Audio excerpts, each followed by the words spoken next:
ವೀಕ್ಷಕರೇ ನಮಸ್ಕಾರ. ನಾನು ನಿಮ್ಮ ನಾಗರಾಜ್ ಚೋಳೂರ್, ಪ್ರಖ್ಯಾತ ಜ್ಯೋತಿಷಿ, ವಾಸ್ತು ಹಾಗೂ ಸಂಖ್ಯಾಶಾಸ್ತ್ರಜ್ಞರು ಮಾತನಾಡ್ತಾ ಇರ್ತಕ್ಕಂಥದ್ದು. ವೀಕ್ಷಕರೇ, ಇವತ್ತಿನ ಸಂಚಿಕೆಯಲ್ಲಿ ವೃಷಭ ರಾಶಿಯವರ ಯುಗಾದಿ ಹಬ್ಬದ ಫಲಾಫಲಗಳು ಮತ್ತು ಪರಿಹಾರಗಳ ಬಗ್ಗೆ ತಿಳಿಸ್ಕೊಡ್ತಾ ಇದ್ದೇನೆ. ನಮ್ಮ ಹಿಂದೂ ಸಂಪ್ರದಾಯದ ಪ್ರಕಾರ ಯುಗಾದಿ ಹಬ್ಬ ಹೊಸ ವರ್ಷ ಮಾರ್ಚ್ 19ರಂದು ಯುಗಾದಿ ಹಬ್ಬ. ವೃಷಭ ರಾಶಿಯವರಿಗೆ ಯುಗಾದಿ ಹಬ್ಬದ ಶುಭಾಶಯಗಳು. ಈ ವರ್ಷ ನಿಮ್ಮ ಆಸೆ, ಅಭಿಲಾಷೆ, ಆಕಾಂಕ್ಷೆಗಳೆಲ್ಲ ಈಡೇರಲಿ ಅಂತೇಳಿ ಆ ದೇವರಲ್ಲಿ ಪ್ರಾರ್ಥನೆ ಮಾಡ್ಕೊತೀವಿ.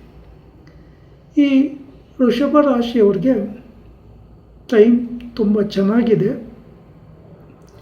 ಗುರುಬಲ ಇರೋ ಕಾರಣ ತಾವು ಏನು ಅಂದ್ಕೊತಿರೋ ಅವೆಲ್ಲ ಈಡೇರುವ ಸಾಧ್ಯತೆಗಳು ಹೆಚ್ಚಾಗಿ ಇದೆ. ಈ ಅವಕಾಶವನ್ನು ಪೂರ್ಣ ಪ್ರಮಾಣವಾಗಿ ಬಳಸ್ಕೊಳ್ತಕ್ಕಂಥದ್ದು ತುಂಬ ಒಳ್ಳೆಯದು. ಮನೆ ಕಟ್ತಕ್ಕಂಥ ವಿಚಾರಗಳಾಗಿರ್ಬೋದು, ಸೈಟ್ ತೆಗೆದುಕೊಳ್ತಕ್ಕಂಥ ವಿಚಾರಗಳಾಗಿರ್ಬೋದು, ಹೊಸ ವಾಹನಾದಿಗಳನ್ನು ಖರೀದಿ ಮಾಡ್ತಕ್ಕಂಥ ವಿಚಾರಗಳಾಗಿರ್ಬೋದು, ವಿವಾಹಾದಿ ಶುಭ ಕಾರ್ಯಗಳನ್ನೆಲ್ಲ ಮಾಡಲಿಕ್ಕೆ, ಹೊಸ ವ್ಯಾಪಾರ ವ್ಯವಹಾರಗಳಿಗೆಲ್ಲ ತುಂಬ ಸಮಯ ಉತ್ತಮವಾಗಿದೆ. ಈ ಅವಕಾಶವನ್ನು ಸರಿಯಾದ ರೀತಿಯಲ್ಲಿ ಸದುಪಯೋಗ ಪಡಿಸ್ಕೊಳ್ಳೋದು ಬಹಳ ಉತ್ತಮ. ನಿಮ್ಮ ರಾಶಿಗೆ ಗುರುಬಲ ಇರೋ ಕಾರಣ ದೂರ ದೇಶದ ಪ್ರಯಾಣ ಸಾಧ್ಯತೆ ಅಥವಾ ಪುಣ್ಯಕ್ಷೇತ್ರಗಳ ದರ್ಶನ ಮಾಡ್ತಕ್ಕಂಥ ಯೋಗವೂ ಸಹ ಕೂಡಿ ಬರುತ್ತೆ.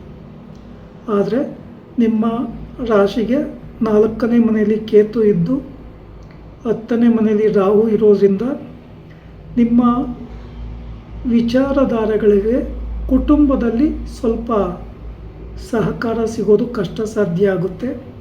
ಅಥವಾ ಉದ್ಯೋಗ ಮಾಡುವ ಕಡೆ ಸ್ವಲ್ಪ ಏರಿಳಿತಗಳು ಕಂಡುಬರುವ ಸಾಧ್ಯತೆಗಳಿರೋದ್ರಿಂದ ಸಾಧ್ಯ ಆದರೆ ಶ್ರೀ ಕ್ಷೇತ್ರ ಕುಕ್ಕೆ ಸುಬ್ರಹ್ಮಣ್ಯದಲ್ಲಿ ಸರ್ಪ ಸಂಸ್ಕಾರ ಶಾಂತಿ ಹೋಮ, ಆಶ್ಲೇಷ ಬಲಿ, ನಾಗ ಪ್ರತಿಷ್ಠೆಯನ್ನು ಮಾಡಿಸ್ತಕ್ಕಂಥದ್ದು ಬಹಳ ಒಳ್ಳೆಯದು. ಅಥವಾ ನಿಮ್ಮ ಹತ್ತಿರದ ಸುಬ್ರಹ್ಮಣ್ಯ ದೇವಸ್ಥಾನ ಅಥವಾ ನಾಗನ ಸಾನ್ನಿಧ್ಯಗಳಲ್ಲಿ ಪೂಜೆ ಕೊಡ್ತಕ್ಕಂಥದ್ದು, ಮಂಗಳವಾರ ಆಗಿರ್ಬೋದು, ಷಷ್ಠಿ ಪಂಚಮಿಗಳಿರ್ತಕ್ಕಂಥ ದಿನ ಆಗಿರ್ಬೋದು, ಅಮಾವಾಸ್ಯೆ ಪೌರ್ಣಮಿಗಳಾಗಿರ್ಬೋದು, ಆಶ್ಲೇಷ ನಕ್ಷತ್ರ ಇರ್ತಕ್ಕಂಥ ದಿನ ದೇವಸ್ಥಾನದಲ್ಲಿ ಪೂಜೆ ಕೊಡೋದು ಭಾಳ ಉತ್ತಮ. ಅಥವಾ ನಾಗನ ಸಾನ್ನಿಧ್ಯದಲ್ಲಿ ನಾಗರ ಕಲ್ಲನ್ನು ಕ್ಲೀನಾಗೆ ತೊಳೆದು ಶುದ್ಧಿ ಮಾಡಿ ಅರ್ಶಿನ ಕುಂಕುಮ ಗಂಧಾಕ್ಷತೆಗಳನ್ನು ಹಚ್ಚಿ ಶ್ರದ್ಧಾಭಕ್ತಿಯಿಂದ ನೈವೇದ್ಯ ಸಮರ್ಪಣೆ ಮಾಡಿ ಪ್ರಾರ್ಥನೆ ಮಾಡಿಕೊಂಡು ಪೂಜೆ ಮಾಡೋದು ಬಹಳ ಉತ್ತಮ. ಹಾಗೆ ನಿಮ್ಮ ರಾಶಿಗೆ ಆಕಸ್ಮಿಕ ಧನಪ್ರಾಪ್ತಿ ಯೋಗದ ಅವಕಾಶಗಳು ಇರುತ್ತೆ. ಈ ವಿಚಾರಗಳಲ್ಲಿ ಸ್ವಲ್ಪ ನೋಡಿಕೊಂಡು ವ್ಯವಹಾರಗಳನ್ನು ಮಾಡಿಕೊಳ್ಳಿ.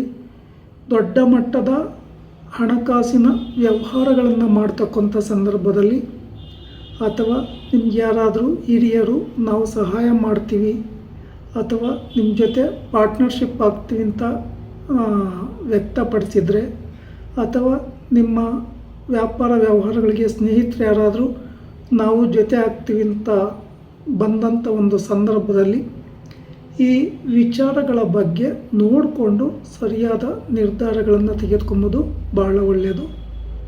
ಯಾಕೆಂತಂದರೆ ನೀವು ಇನ್ವೆಸ್ಟ್ಮೆಂಟ್ ಮಾಡಿದ ಮೇಲೆ ಏನು ಪ್ರಾಫಿಟ್ಟನ್ನು ಸಿಗುತ್ತೆ ಅಂತ ಎಕ್ಸ್ಪೆಕ್ಟೇಷನ್ ಮಾಡ್ಕೊಂಡಿರ್ತೀರೋ ಅದು ಸ್ವಲ್ಪ ನಿಧಾನ ಆಗ್ಬೋದು. ಹಾಗಾಗಿ ನೋಡಿಕೊಂಡು ಸರಿಯಾದ ನಿರ್ಧಾರಗಳನ್ನು ತೆಗೆದುಕೊಳ್ಳೋದು ಬಹಳ ಉತ್ತಮ. ಆರೋಗ್ಯಕ್ಕೆ ಸಂಬಂಧಿಸಿದ ವಿಚಾರದಲ್ಲಿ ಸ್ವಲ್ಪ ಮಟ್ಟಿನ ಹೆಚ್ಚಿನ ಜಾಗರೂಕತೆಯನ್ನು ವಹಿಸೋದು ಉತ್ತಮ. ಶೀತೋಪ ಉಷ್ಣ ವೈಪರೀತ್ಯ ಕಂಡುಬರುವ ಸಾಧ್ಯತೆಗಳು ಇರೋದರಿಂದ ಹೊರಗಡೆ ಹೋದಂಥ ಒಂದು ಸಂದರ್ಭಗಳಲ್ಲಿ ಆಹಾರ ತಿಂಡಿ ಪಾನೀಯಗಳಲ್ಲಿ ಜಾಗರೂಕತೆಯನ್ನು ವಹಿಸಿ ಏನಾದರೂ ಆರೋಗ್ಯದಲ್ಲಿ ಸ್ವಲ್ಪ ಸೀರಿಯಸ್ ಅಂತ ಕಂಡು ಬಂದರೆ ವೈದ್ಯರ ಸಲಹೆಯನ್ನು ತೆಗೆದುಕೊಂಡು ಸೂಕ್ತ ಚಿಕಿತ್ಸೆಯನ್ನು ಮಾಡಿಸ್ತಕ್ಕಂಥದ್ದು ಬಹಳ ಒಳ್ಳೆಯದು. ನಿಮ್ಮ ರಾಶಿಗೆ ದೇವಿ ಅಧಿಪತಿಯಾಗಿರೋದ್ರಿಂದ ದೇವಿ ದೇವಸ್ಥಾನಗಳಲ್ಲಿ ಮಂಗಳವಾರ ಆಗಿರ್ಬೋದು, ಶುಕ್ರವಾರ ಆಗಿರ್ಬೋದು ಅಥವಾ ಭಾನುವಾರಗಳಂದು ರಾಹು ಕಾಲದಲ್ಲಿ ವಿಶೇಷವಾಗಿ ಕೆಂಪು ಹೂಗಳನ್ನು ಅರ್ಪಣೆ ಮಾಡಿ ಪೂಜೆ ಕೊಡ್ತಕ್ಕಂಥದ್ದು ಬಹಳ ಒಳ್ಳೆಯದು. ಸಾಧ್ಯ ಆದರೆ ನಿಂಬೆಹಣ್ಣಿನ ಆರತಿಯನ್ನು ಮಾಡಿಸ್ತಕ್ಕಂಥದ್ದು ಅಥವಾ ನಿಂಬೆಹಣ್ಣಿನ ಹಾರ ಹಾಕಿ ಪೂಜೆ ಕೊಡೋದು ಒಳ್ಳೆಯದು. ಸಾಧ್ಯವಾದಷ್ಟು ದುರ್ಗಾದೇವಿ ಸ್ತೋತ್ರ ಪಾರಾಯಣ ಮಾಡ್ತಕ್ಕಂಥದ್ದು, ತ್ರಿಶತಿ ನಾಮಾವಳಿ, ಲಲಿತಾ ತ್ರಿಶತಿ ನಾಮಾವಳಿಯನ್ನು ಪಾರಾಯಣ ಮಾಡೋದು ಸಹ ಉತ್ತಮವಾಗಿ ಇರ್ತದೆ. ಅಥವಾ ದುರ್ಗಾ ಅಷ್ಟೋತ್ತರ ಶತನಾಮಾವಳಿ ಪಾರಾಯಣ ಮಾಡೋದು ಉತ್ತಮ. ವೀಕ್ಷಕರೇ, ಈ ವಿಡಿಯೋ ಇಷ್ಟ ಆಯಿತು ಅಂದರೆ ಲೈಕ್ ಮಾಡಿ, ಶೇರ್ ಮಾಡಿ, ಫಾಲೋ ಮಾಡಿ, ಆ ಲೈಕನ್ನು ಒತ್ತಿ, ಬೆಲ್ ಐಕನ್ ಒತ್ತಿ. ನಮಸ್ಕಾರ.